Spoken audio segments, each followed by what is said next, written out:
Nobody in Caldwell Flats talked about Garrett Masterson the way they talked about other men. They didn't say he was mean exactly. They didn't call him cruel. What they said in low voices over fence posts and dry goods counters was that something had gone quiet in him a long time ago. And that quiet, they agreed, was more unsettling than any amount of noise. He owned the largest cattle operation within 40 miles. He paid fair wages and kept his word on a deal. But he ate alone, rode alone, and had not once in 7 years been seen sitting inside the Caldwell church on a Sunday morning. That, more than anything, was what the town held against him. So when the letter arrived at the post office, a letter addressed to Garrett Masterson from a woman named Eliza Calloway of Harlan County. What, Kentucky? The postmaster read the return address twice before tucking it into the box. And when a second letter arrived 3 weeks later, then a third, the whispers started before Garrett had even opened the first one. Eliza had not written those letters lightly. She had sat at her aunt's narrow kitchen table for 2 evenings before she wrote the first word. The pen in her hand and the blank page in front of her, feeling like the edge of something she could not come back from. She was 24 years old. She had 70 hours to her name, a small trunk of belongings, and a situation at home that had quietly become impossible. Her aunt's husband had made that clear enough, not with words, but with the way a room changed when he entered it, and the way Eliza had started sleeping with a chair wedged under her bedroom door, meant she had found Garrett Masterson's name through a land registry notice reprinted in a regional paper.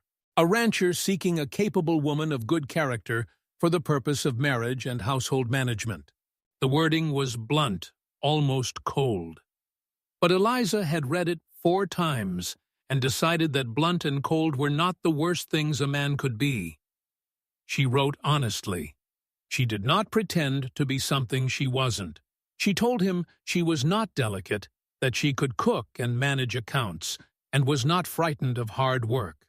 She told him she came from modest means. And in the third letter, after he had written back twice in that same clipped, careful handwriting, she told him the plain truth, that she needed to leave where she was, and that she believed, if he was willing, they could build something decent together. Or his final letter back was 4 sentences long.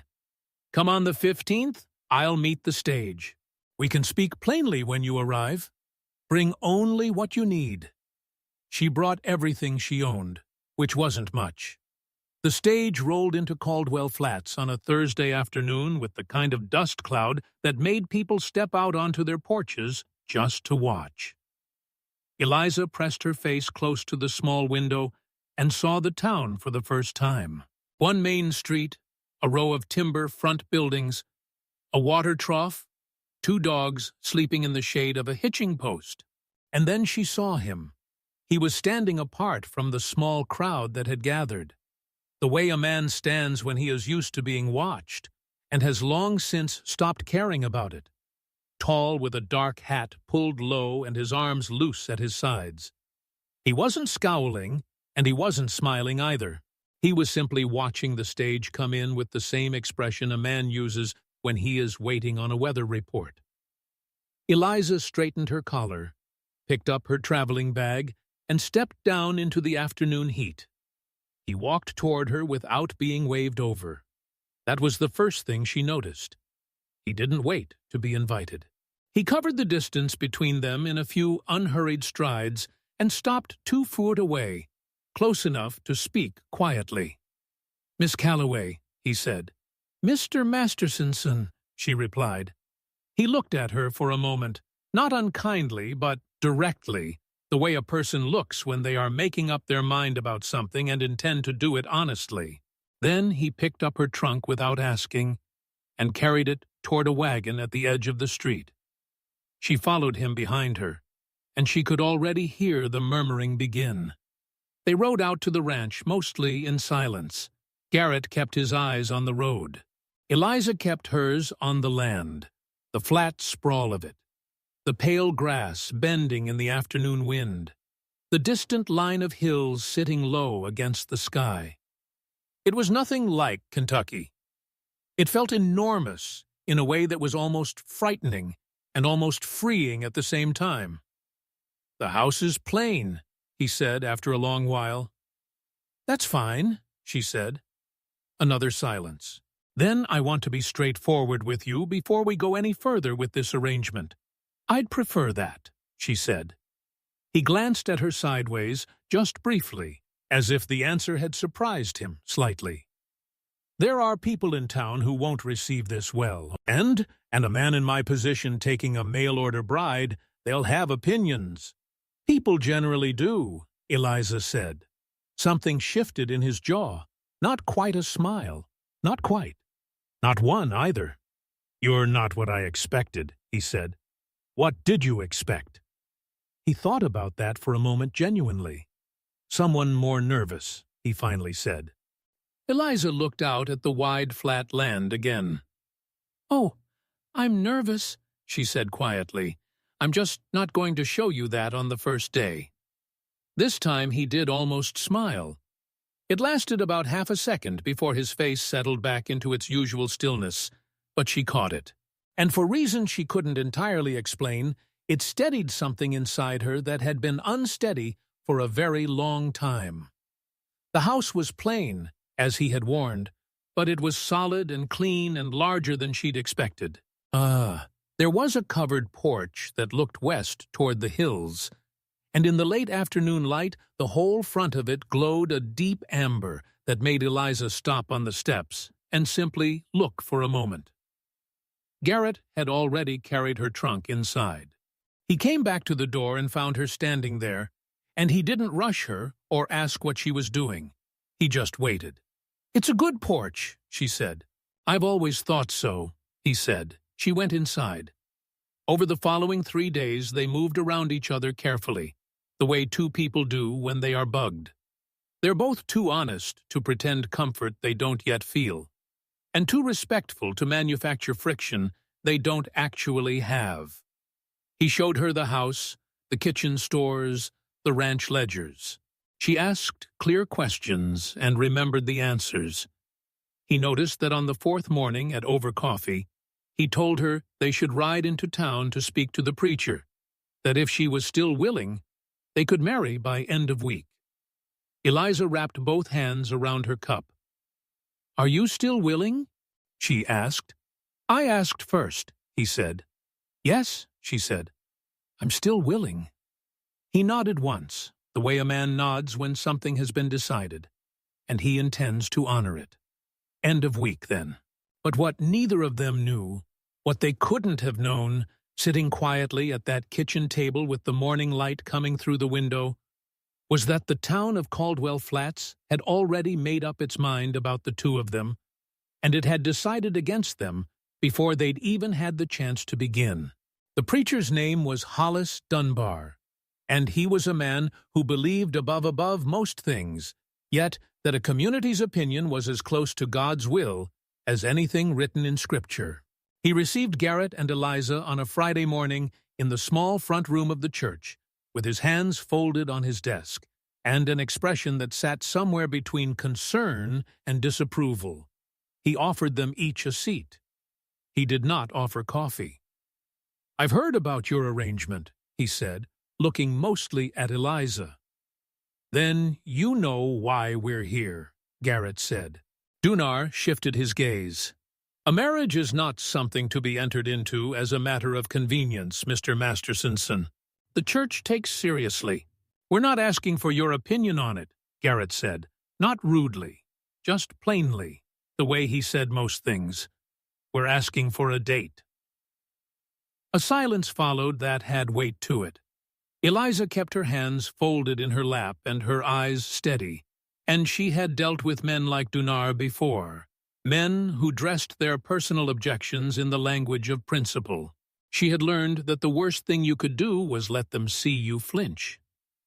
2 weeks, Dunbar finally said. "I'll need 2 weeks. There are notices to be posted, formalities." Garrett looked at him for a long moment. 1 week, he said. Post whatever you need to post." They left without shaking his hand. The talk in town moved fast after that. By Saturday, it had reached the feed store, the seamstress, and both of Caldwell Flats' 2 saloons. By Sunday, it had settled into the spaces between church pews like smoke that wouldn't clear. The women spoke of it in careful, charitable tones that said everything they didn't say out loud. The men were less careful. Eliza heard it for the first time on Monday morning. Yet, when she came into Harding's dry goods store for flour and thread, the 2 women at the counter didn't see her come in. They were deep enough in their conversation that the bell above the door didn't register. No one even knows where she came from. A letter, of all things. Well, what does that say about him? Is what I want to know. 7 years, and not a single woman in this town good enough. And now he sends off for one like she's a piece of ordered furniture. Eliza set her basket on the counter with a quiet, deliberate sound. Both women turned. The color that rose in their faces told her they knew she had heard. She looked at them both for a moment, not with anger, not with hurt, but with the kind of steady composure that is somehow more unsettling than either. "Good morning," she said, and neither of them quite managed a natural response. She bought her flour and her thread, thanked Mr. Harding, and walked back out into the morning sun. She made it half a block before she stopped, stood very still for a moment with her basket in both hands, and let out a slow breath. She was not going to cry in the middle of the street in Caldwell Flats. She had decided that before she'd even arrived, but she allowed herself in that one quiet moment to feel how alone she was. Garrett found out about the incident at the dry goods store the same afternoon from one of his ranch hands, who had been in the hardware store next door and heard the whole thing through the wall. He didn't say anything when he was told. He finished what he was doing, checking the tension on a fence line at the east pasture, and then he rode into town. What? He walked into Harding's, stood at the counter, and looked at the 2 women who were still there browsing fabric bolts as though the morning had been perfectly ordinary. He didn't raise his voice. He never raised his voice. "I'd like you both to understand something," he said. "Miss Calloway came to this town because I asked her to. Whatever you think of me, she doesn't deserve to carry it. If you have something to say about my affairs, say it to me." One of the women opened her mouth. He held up a hand, not threateningly, just with the quiet authority of a man who was finished speaking and knew it. He left. The town talked about that too, of course, but it talked about it differently. That evening, Eliza was on the porch when she heard his horse come in. She had been sitting there for an hour, watching the light leave the hills, turning a small thought over and over in her mind that she hadn't yet decided what to do with. She heard him unsaddle and stable the horse. She heard his boots on the steps. He came and stood at the porch rail and looked out at the same hills she'd been watching. And for a while, neither of them said anything. "You didn't have to do that," she said finally. "I know," he said. "It'll make them talk more." They were going to talk regardless. He was quiet for a moment. "I don't particularly care what they say about me. I never have. But I care what they say about you. That's different." Eliza looked at him in the fading light. His face was hard to read, but his voice had been plain. He meant it. "Why?" and she asked, not challenging him, genuinely asking. He turned to look at her then, and for a moment he seemed to weigh something privately at the way a man does when the honest answer costs him something. "Because you came here in good faith," he said. "And I intend to honor that." It wasn't a declaration. It wasn't poetry. But something in the simplicity of it reached her more than either of those things would have. She turned back to the hills so he wouldn't see what crossed her face. "Thank you, Garrett," she said quietly. He nodded once, then he went inside and left her to the evening. 3 days before the wedding, something happened that neither of them had anticipated. A man rode into Caldwell Flats from the direction of the eastern counties. Well-dressed, composed, with the kind of easy confidence that comes from never having been told no about anything important. His name was Douglas Fenn. He took a room at the boarding house, ate supper at the hotel dining room. Is 10. The next morning, he walked into Garrett's ranch and asked to speak with Eliza Calloway. Garrett was the one who answered the door. He looked at the man for a long moment. "She's not available," he said. "With respect," Fenn said, "I'd prefer to hear that from her." A silence followed that had an edge to it. "Wait here," Garrett said. Eliza came to the door and saw Douglas Fenn and felt something drop in her stomach. She had known him in Harland County. He was her aunt's husband's younger brother, part of the same household she had fled, connected to the same reasons she had left. He had never been unkind to her directly, but he represented everything she had traveled 800 miles to put behind her. "Eliza," he said with a smile that didn't quite reach his eyes, "your aunt is worried, yet we've come to bring you home." "I don't have a home there," she said. "You have family there." "That's not the same thing." Fenn glanced past her at Garrett, who was standing a few feet behind her, saying nothing, watching everything. "Surely you don't intend to go through with this. You don't know this man." "I know enough," Eliza said. "Your aunt would like to speak with you personally. I have a letter. You can keep the letter," she said. And then she did something that surprised even herself. She stepped back closer to Garrett. Not dramatically, not as a performance, simply because it was where she wanted to stand. Garrett said nothing, but he didn't move away. Fenn looked between them both, and something in his composed expression flickered just briefly before he recovered it. He nodded slowly. "I see," he said. "I'll tell your aunt you're well." "Please do," Eliza said. He left. The door closed. The room was very quiet. Eliza stood with her back to Garrett for a moment, her eyes forward, her hands still at her sides. She was steadier than she felt. "Old trouble?" Garrett asked quietly behind her. "Old life," she said. "It's handled." He didn't push further. But when she finally turned around, he was looking at her with something in his expression she hadn't seen there before. Something that wasn't quite concern, wasn't quite admiration, but lived somewhere between the two. "3 more days," he said.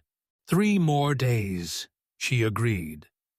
But neither of them moved for a moment, and in that stillness, something shifted between them, quietly, without announcement, the way important things often do. The morning before the wedding, Eliza woke before dawn and couldn't go back to sleep. She lay in the plain bedroom of Garrett Masterson's ranch house and stared at the ceiling, and asked herself honestly what she was feeling. Not fear. She had expected fear and it hadn't come. What she felt instead was something more complicated. A tenderness she hadn't planned for toward a man she was still learning in a town that had already decided it didn't want her. She thought about the way he had spoken at the dry goods store, the way he had stood at the porch rail in the evening light, the way he had looked at her when Fenn left. She thought, this could be real. And then almost immediately, what if he doesn't feel it the same way? That was the question she carried with her into the morning. That was the thing she couldn't yet answer.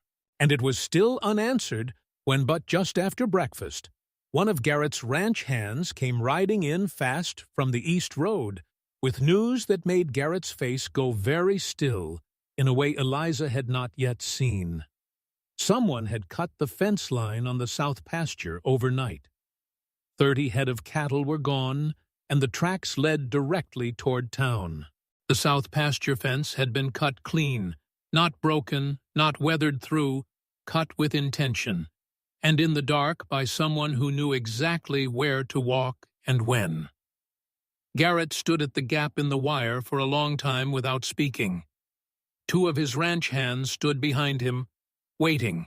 The morning was still cool, the dew not yet off the grass, and the tracks in the soft earth were clear enough to follow. He followed them. They led east, as reported. Then they curved deliberately and almost carefully toward the edge of the Dunbar property line.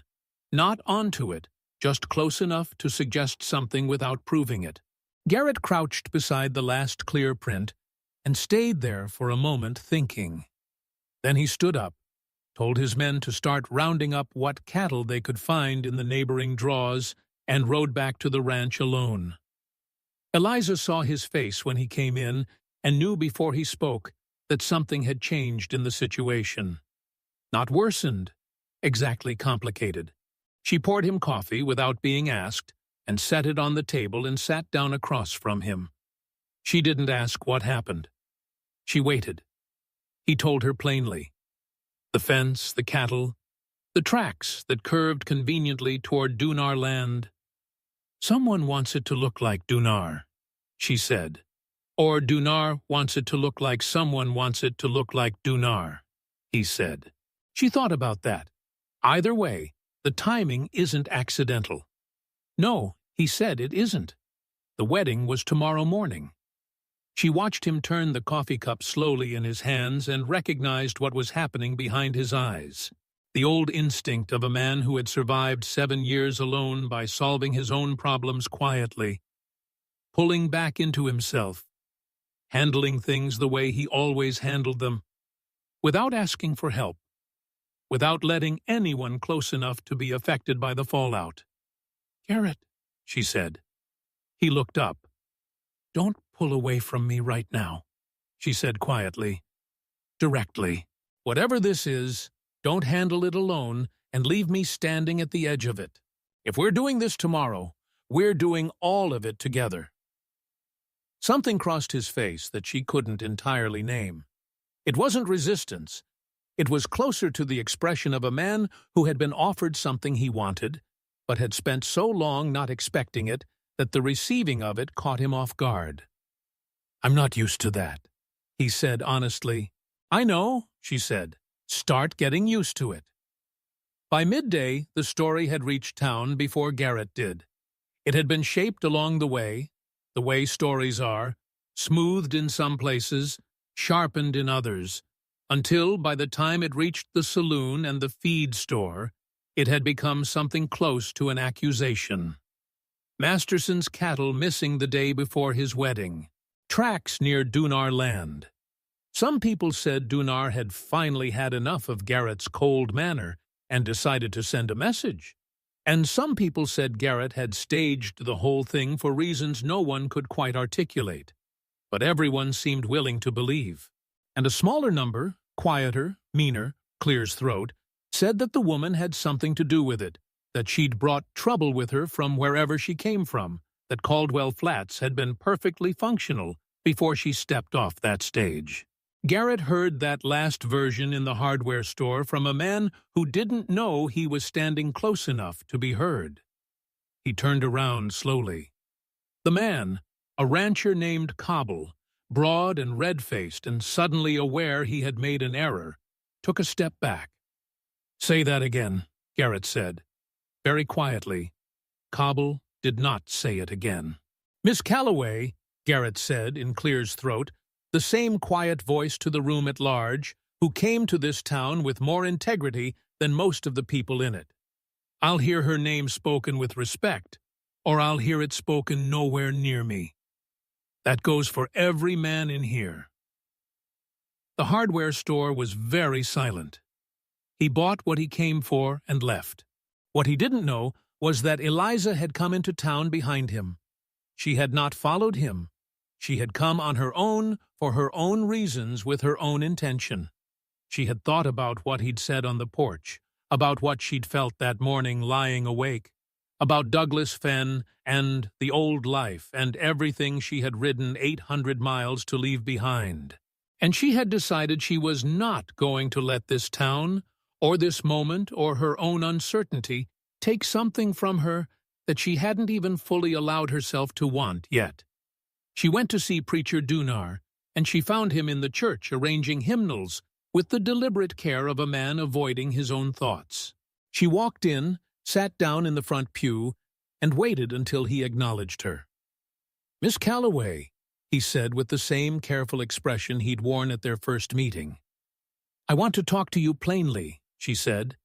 He sat down across the aisle from her slowly, as though sitting might commit him to something. "I know what this town thinks of this arrangement," she said. "I know what they think of me. I know some of it comes through you." She paused. "I'm not here to argue with you about any of that." He said nothing. "I'm here to tell you that tomorrow morning I am marrying Garrett Masterson, and I'm asking you not as a matter of approval, because I don't need your approval, but as a matter of decency, is to perform the ceremony with the same respect you'd give any two people standing in front of you." Dunar looked at her for a long moment. His expression shifted slowly, almost reluctantly. The way a man's face shifts when he has been confronted with a version of something he has been deliberately not looking at. "You love him," he said. It came out sounding almost surprised. Eliza held the preacher's gaze. "I'm getting there," she said honestly, "and he deserves the chance. So do I." A long silence followed. "Tomorrow morning," Dunar said finally. 8 Hoke. She stood up. "Thank you." She walked back out into the sunlight and stood on the church steps for a moment, her heart beating harder than she wanted to admit. Then she walked back to where she'd tied her horse and rode back toward the ranch. And somewhere on that road, with the wide land around her and the afternoon sky overhead, she realized that the nervousness she'd been carrying since Kentucky had changed into something else entirely. Not certainty, not yet, but something adjacent to it, something that felt, for the first time in a long time, like the beginning of solid ground. Garrett found her on the porch that evening. He had recovered 14 of the 30 cattle. He had spoken to the sheriff, who had promised to look into the fence line and seemed for once genuinely willing to do so. He had handled what could be handled and left the rest for the morning. He came up the porch steps and found Eliza sitting with her feet tucked under her and a cup of tea going cold in her hand, watching the hills the way she always watched them, with a kind of quiet attention, and like she was listening for something. He sat down in the other chair, the one he'd started thinking of without meaning to as hers. "I went to see Dunar today," she said. He looked at her. "I asked him to perform the ceremony with respect," she said. He agreed. Garrett was quiet for a moment. "You didn't have to do that." "I know," she said, and she almost smiled. "I wanted to." He looked at her for a long time in the evening light. This woman who had written him 3 honest letters and stepped off a stage into a strange town and stood her ground against everything that had been thrown at her without once asking him to fight her battles or apologizing for the trouble her presence had caused. "Eliza," he said. She turned to look at him. "I want you to know something before tomorrow," he said. "This started as an arrangement. Now, that was honest, and I won't pretend otherwise." He paused. "But it isn't only that anymore. Not for me." The evening was very still around them. "It isn't only that for me either," she said quietly. He reached over and took her hand, carefully, like it was something worth being careful with. She turned her palm up and let him, and they sat like that as the last of the light left the hills and the first stars appeared over Caldwell Flats. They were married the next morning at 8 o'clock. Preacher Dunar performed the ceremony with quiet dignity, his voice steady, his manner composed. A small number of townspeople attended, fewer than a proper wedding deserved, but more than either of them had expected. When Dunar said the words, and Garrett slid the plain silver band onto Eliza's finger, and she looked up at him and found him already looking at her with an expression she had not seen on his face before. Open, unguarded. certain in a way that his face rarely allowed itself to be. She held on to that. The town did not change overnight. Small places rarely do. There were still cool nods on the street, still conversations that stopped when Eliza walked into a room. There were still people who would never entirely forgive Garrett Masterson for being the kind of man who didn't explain himself and never entirely accept Eliza for arriving the way she had. But there were other things too, Mill. Harding brought a jar of preserved peaches to the ranch 2 weeks after the wedding and left them on the porch without a note. One of the women from the dry goods store crossed the street one morning and apologized to Eliza briefly, quietly yet, and walked away before Eliza could fully respond.